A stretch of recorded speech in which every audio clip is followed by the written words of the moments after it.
Existe algo muito sério quando olhamos para certas práticas religiosas em que a pessoa se coloca voluntariamente como um instrumento de uma entidade espiritual.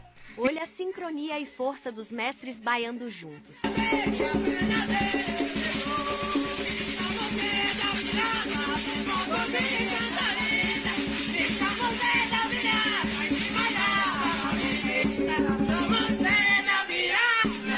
Chegada do meu Exu Caveira.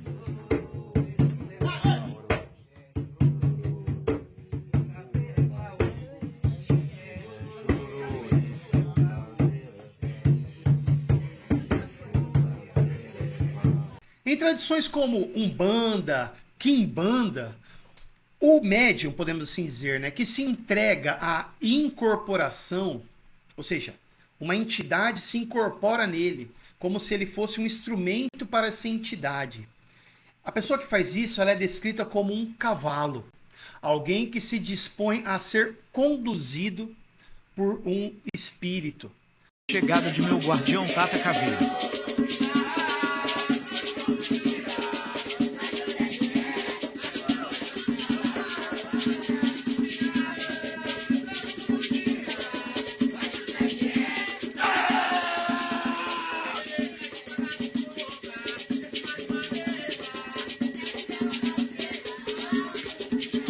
Muita gente imagina que isso é algo raro, né, distante, quase folclórico, mas não é.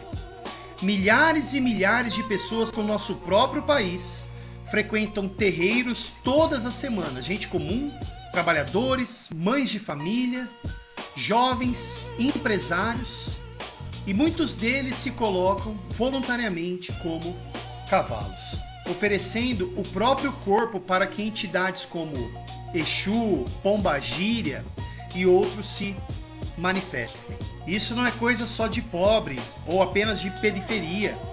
Está entre ricos também. Não é só coisa de uma determinada cor, mas está entre brancos e pretos.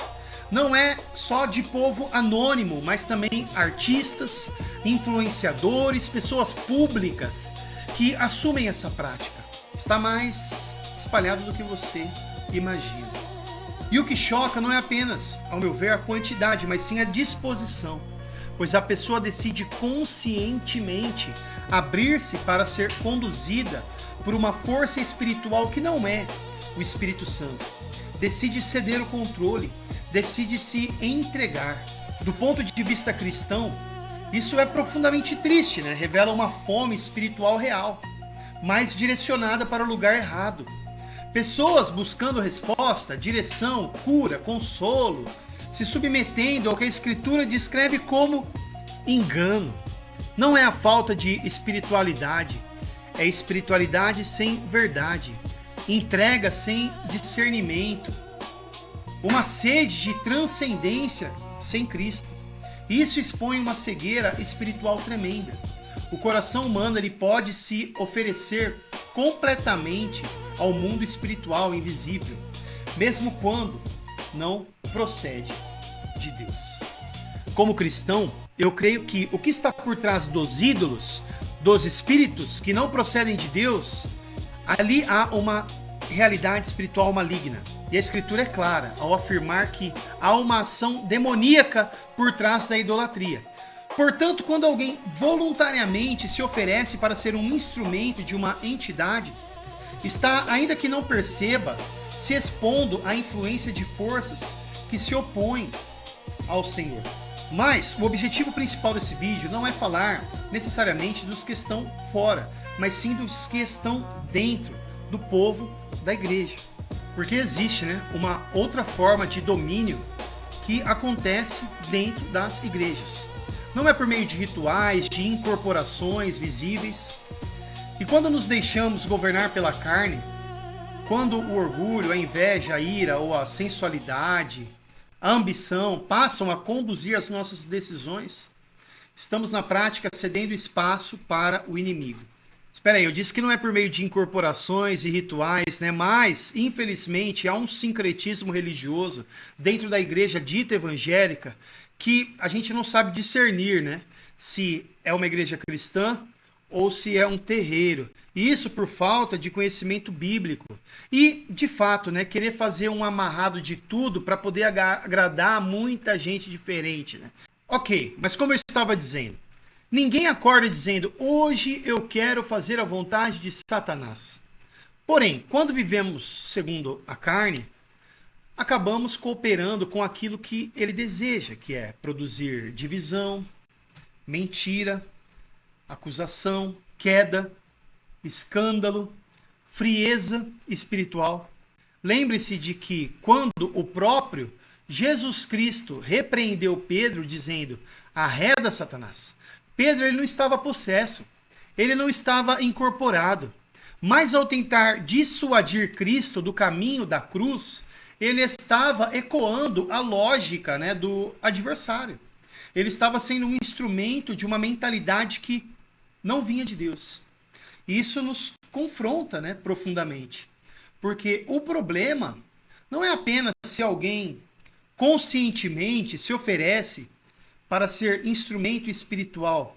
O problema é quando nós, que confessamos a Cristo, permitimos que pensamentos, desejos, atitudes carnais nos tornem ferramentas do inimigo, ainda que de forma involuntária. Ou somos governados pelo Espírito de Deus, ou seremos arrastados pela carne. Não existe neutralidade neste campo espiritual, nessa guerra que somente o cristão passa, que é a guerra do espírito militando contra a carne e vice-versa, que não tem paz entre eles. É até o final da nossa vida, até Cristo nos chamar ou voltar. Por isso, o chamado do Evangelho não é apenas para rejeitarmos práticas que consideramos erradas. É para mortificarmos a carne. É para vigiarmos o coração. É para nos submetermos diariamente ao senhorio de Cristo. Por quê? Quem não é dirigido pelo Espírito, inevitavelmente será influenciado por outra voz. O próprio apóstolo Paulo, né, ele nos alerta que a ação do inimigo não se limita a ambientes explicitamente idólatras. Pode acontecer até mesmo dentro da igreja, no meio de pessoas batizadas, convertidas, membros ativos de uma igreja local. Em sua segunda epístola aos Coríntios, no capítulo 2, Paulo fala sobre um homem, né, que havia sido disciplinado. E Paulo reconhece o arrependimento desse irmão e então faz um apelo claro para a igreja, que a igreja perdoe e o console, para que ele não seja consumido por excessiva tristeza. E Paulo diz algo impressionante, né? Ele vai dizer assim, devemos perdoar e recebê-lo de volta para que Satanás não alcance vantagem sobre nós, pois nós não ignoramos os seus desígnios, ou seja, as suas artimanhas. Perceba, se a igreja se recusasse a perdoar, se permanecesse dura, ressentida, inflexível, estaria, mesmo que com uma aparência de zelo, abrindo espaço para o inimigo agir. A falta de perdão se tornaria uma ferramenta satânica. A disciplina sem restauração se tornaria uma armadilha. A justiça sem a graça se transformaria em um terreno fértil, né, para a ação do inimigo, para a destruição. E Satanás age tanto na permissividade também quanto no legalismo. Ou seja, a ação do inimigo na igreja nem sempre vem com manifestações extraordinárias. Muitas vezes ela se manifesta na divisão, na dureza, na falta de graça, na incapacidade de refletir o caráter de Cristo. Por isso que Paulo diz, não sejamos ignorantes quanto aos desígnios do inimigo. O campo de batalha não está lá fora apenas, mas começa dentro. A Escritura apresenta Satanás como um inimigo real, estratégico, que age de forma sutil e direcionada contra o povo de Deus. Em 1 Crônicas, capítulo 21, versículo 1, está escrito assim, então Satanás se levantou contra Israel e incitou Davi a levantar o censo de Israel. Nesse texto, nós somos confrontados com algo muito sutil. Satanás incita Davi a fazer o censo de Israel. À primeira vista, né, parece apenas, né, algo como uma organização, estratégia de governo, prudência militar. Mas o problema não estava no ato em si, estava no coração por trás dele. Porque Davi ele começou a confiar nos números dos seus soldados, na força do seu exército, naquilo que ele podia controlar. E o inimigo não precisou criar um pecado novo, apenas inflamou, algo que já existia ali, que é a tendência humana de confiar mais em si do que em Deus. Muitas vezes assim conosco. O orgulho raramente chega como arrogância explícita. Aparece mais como uma autoconfiança disfarçada de responsabilidade. Em Zacarias capítulo 3 está escrito: Deus me mostrou o sumo sacerdote Josué, que estava diante do anjo do Senhor. Mostrou também Satanás, que estava à direita de Josué, para o acusar. Aqui em Zacarias capítulo 3, Satanás surge como um acusador diante do sumo sacerdote Josué. Ele aponta para as vestes sujas do sacerdote Josué, que é um símbolo do pecado, as vestes sujas. Mas o objetivo não é arrependimento, e sim paralisar. O acusador quer que a culpa seja tão pesada que a pessoa conclua: não há mais jeito para mim. Só que Deus responde, removendo as vestes sujas e restaurando Josué. Isso nos lembra que uma das armas mais usadas contra o povo de Deus é transformar quedas em desespero, fazendo o crente esquecer que existe graça e restauração. Em Lucas capítulo 22, versículo 31, está escrito assim: Simão, Simão, eis que Satanás pediu para peneirar vocês como trigo. Eu, porém, orei por você, para que a sua fé não se desfaleça. E você, quando voltar para mim, fortalece os seus irmãos. Aqui nós vemos Jesus dizendo a Pedro que Satanás pediu para peneirá-lo como trigo. É uma imagem forte, pois não é um ataque único, mas um processo de abalo contínuo. Sejam por pressões, medos, fracassos, crises, vão sacudindo a fé pouco a pouco por meio dessas provações, podemos assim dizer. E Pedro cairia sim, mas não seria destruído. Porque Jesus acrescenta algo importantíssimo. Eu roguei por ti, ou seja, eu intercedi por ti diante do Pai. A esperança do cristão não está na nossa própria firmeza, mas na intercessão constante de Cristo. Há vários outros textos que falam sobre a ação do inimigo, tanto no Antigo quanto no Novo Testamento. Mas uma coisa que eu queria dizer, lá em 2 Coríntios, Paulo diz que assim como Eva foi enganada, também a nossa mente ela pode ser desviada da simplicidade que há em Cristo. Ou seja, a batalha espiritual muitas vezes acontece nos pensamentos. Não começa com negação aberta da fé, mas com confusão, distração, pequenas distorções que afastam o coração da devoção sincera. Em outras cartas pastorais, como por exemplo para os Efésios, Paulo diz que emoções mal resolvidas podem abrir espaço para o inimigo, mas dando a entender que a ira momentânea não é o maior perigo.